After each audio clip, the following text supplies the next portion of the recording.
Hey, what's up guys? It's Patrick here, and today I'm bringing you guys the second episode of my Let's Play Boom Beach series. So in the first episode, it was a little bit short. We really didn't get that much done because it was more of just an intro as well as the diamond party. But in this video, I want to do a little bit longer of an episode, make sure I build some buildings, make sure I do some attacks, and sort of get into Boom Beach. So let me go ahead and get this gold storage done. If you look in the top right, I'm already maxed out for my gold and wood, and obviously that is a huge problem because I can't really get anything until I either spend it or upgrade my storages. So let's go ahead and spend it, and maybe when that's done we can do some better raids. Okay, so looking at the ocean, first of all, you do have the chests here, and whenever you click one of these chests, they give you diamonds. That's sort of the in-game currency in Boom Beach. It's the premium currency. You can use it to speed up buildings, speed up troops. So I'm going to try to save those as much as I can.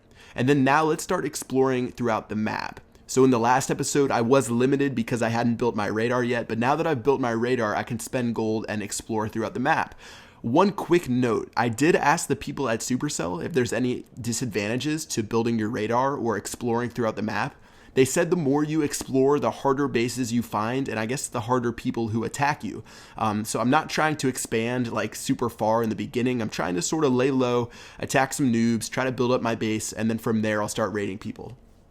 Another thing about Boom that's really fun for me, doing this Let's Play, with Clash, I've been playing Clash for a year and a half. I've been playing it since October of 2012, which is just ridiculous when you think about it. But with Clash, I feel like I know mostly everything about Clash. Now, I'm not the best player, but I pretty much know how everything works.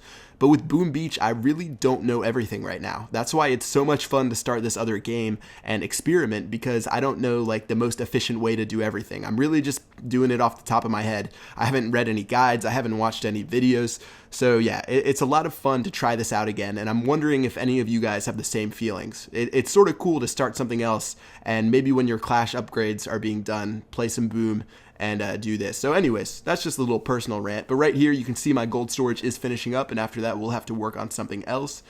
As far as how much storage I get, I'm guessing maybe 3,000. So let's see where it goes. Yeah, I guess a little bit more than 3,000. So that's pretty good for the gold storage. And then looking at what we want to do next, we can do the residence. That's another 5-minute upgrade. That'll be done by the end of this episode. I guess that'll give me some more gold per second. We could do the sniper tower. That's another 5-minute upgrade. And we do have the headquarters. And the thing about the headquarters is you're supposed to upgrade it as fast as possible. Unlike town halls in Clash of Clans where there's the loot penalty, in Boom Beach, there's absolutely zero penalty to upgrading your headquarters. So let's go ahead and upgrade that. It's only a 5-minute upgrade and it's going to unlock all of my buildings. Once again, upgrading your headquarters, there's absolutely zero penalty that I know of, and I asked the people at Supercell and they confirmed that there is zero penalty. So I've heard that the strategy is to max out your headquarters as fast as possible and build up all the buildings you can. So I guess that's really what I'm going to try to do in this series. I'll try to rush my headquarters, and I'm going to make sure like I build the buildings for the new headquarters as much as I can and maybe do a few upgrades, but I do want to try to upgrade that HQ, and we'll see how that works out. Alright, right now we're attacking another computer base. This one's called Sharpshooter.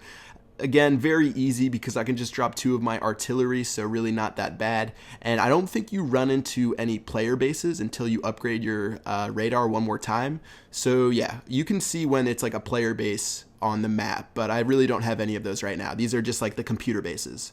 Another note, when you attack one of the computer bases like this one and you destroy it, you get gold per hour shipped to your base. So you'll see a ship outside of your base like delivering you gold, and you're like, what the heck, where am I getting this gold from? It's actually these bases that you attack and destroy, they send you gold, and yeah, it works out pretty well.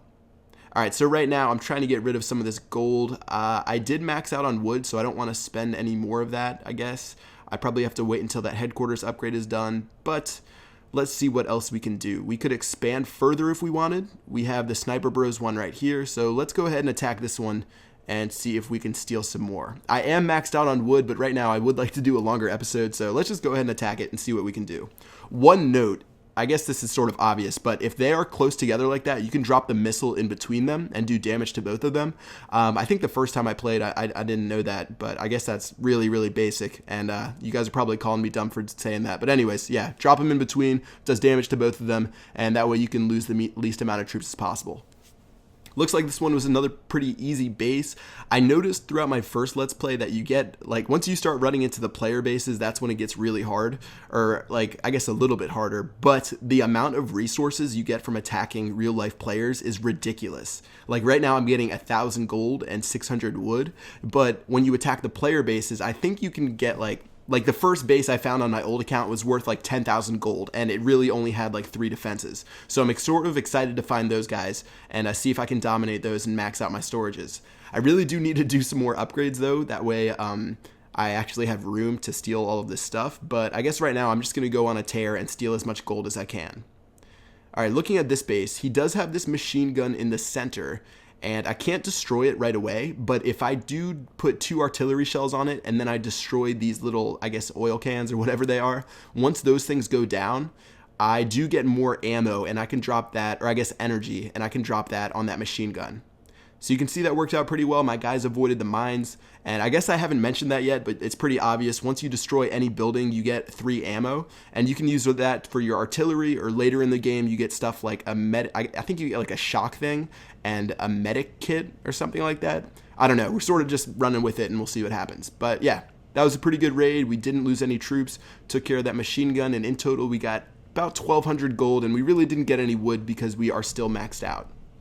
So let's go ahead and head back to base. It looks like our headquarters is almost done. I went ahead and fast forwarded like 3 minutes, and let's go ahead and check out what we unlocked. So at headquarters level 2, you do unlock your second troop, which are the heavies. They're sort of like the giants in Clash of Clans, and they take a lot of damage, but they can't deal very much out. So what my strategy might be, now that I've unlocked those guys, is drop 1 heavy up front to take the damage from the sniper towers, take the damage from the machine guns and the mortars, and then I'll drop the riflemen in the back, and those guys can deal out all the damage. So I think that should be pretty effective. I'm not sure if I'm going to use it on the next episode, but you guys will definitely see it in the future. And let's go ahead and build some more of these buildings we got at this headquarters level. So let's go ahead and do the sniper tower. That's only going to be like a 3-second build. And then as far as what we have left, we have the residence, the wood storage, and the vault. So I'll talk more about those later, but I'll build the residence for now. And yeah, that should do it for this episode.